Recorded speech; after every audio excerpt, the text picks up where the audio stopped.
एक घने जंगल में एक बंदर और एक हाथी रहते थे। हाथी बड़ा शक्तिशाली था। वो बड़े बड़े पेड़ों को एक ही झटके में उखाड़ देता था। बंदर काफी दुबला पतला, लेकिन वो बड़ा ही फुर्तीला और तेज था। दिन भर बंदर जंगल के पेड़ों पर उछल कूद करता रहता था। बंदर और हाथी दोनों को ही अपने गुणों का बड़ा ही घमंड था। दोनों ही एक दूसरे से खुद को ज्यादा अच्छा मानते थे। इस वजह से दोनों में हमेशा बहस होती रहती थी। उसी जंगल में एक उल्लू भी रहता था, जो अक्सर बंदर और हाथी की हरकतें देखता था।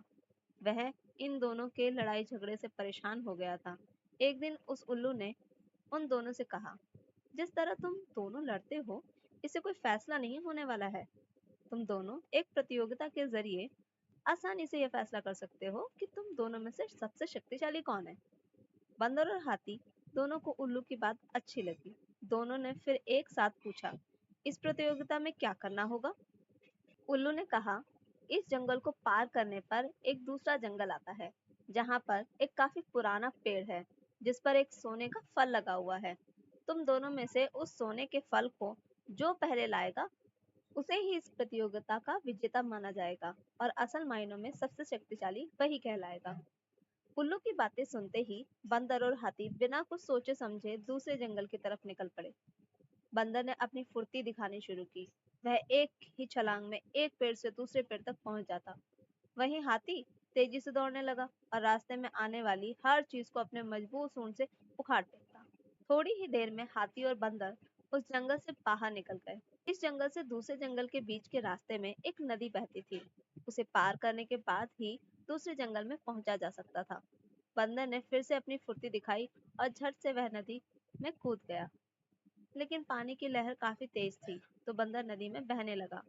बंदर को नदी में बहते हुए देखकर हाथी ने तुरंत अपनी सूंड से उसे पकड़कर पानी के बाहर निकाल दिया। हाथी के इस व्यवहार को देखकर बंदर काफी हैरान हुआ। उसने विनम्र होकर हाथी को अपनी जान बचाने के लिए धन्यवाद कहा और अपनी हार मानते हुए हाथी को ही आगे का सफर तय करने के लिए कहा। बंदर की इस बात को सुनकर हाथी ने कहा, मैं नदी पार कर सकता हूँ, तुम भी मेरी पीठ पर बैठकर इसे पार कर लो। बंदर हाथी की बात मान गया और वह हाथी की पीठ पर बैठ गया। इस तरह दोनों ने नदी पार कर ली और दूसरे जंगल में पहुंच गए। फिर दोनों ने मिलकर सोने के लगे हुए फल वाले पेड़ को भी खोज निकाला। सबसे पहले हाथी ने अपनी सूंड से उस पेड़ को गिराना चाहा, लेकिन वह पेड़ काफी मजबूत था। हाथी के प्रहार से वो पेड़ नहीं उखड़ा। फिर हाथी ने निराश होकर कहा, मैं अब ये फल नहीं तोड़ सकता हूँ। बंदर बोला, चलो मैं भी एक बार कोशिश करके देखता हूँ। बंदर फुर्ती से उस पेड़ पर चलने लगा और उस डाली पर पहुंच गया जहां पर वो सोने का फल लगा हुआ था। उसने वह फल तोड़ लिया और पेड़ के नीचे उतर गया। इसके बाद दोनों वापस नदी पार करके अपने जंगल लौट आए और उल्लू को वह सोने का फल दे दिया।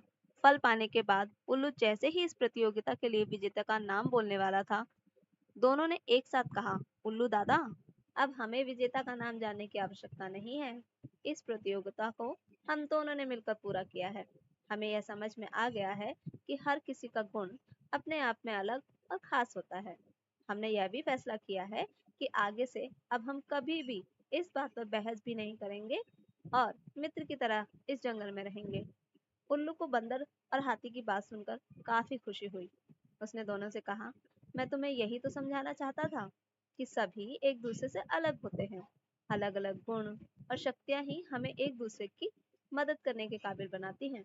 साथ ही हर किसी की अपनी कमजोरियां भी होती हैं, इसलिए एक दूसरे के साथ मिलकर रहना ही सबसे अच्छा होता है। उसी दिन से हाथी और बंदर दोनों मित्र हो गए और वह जंगल में खुशी खुशी रहने लगे। तो कहानी से हमें क्या सीख मिलती है? कि हमें एक दूसरे के गुणों और शक्तियों का सम्मान करना चाहिए और आपस में मिलजुल कर रहना चाहिए।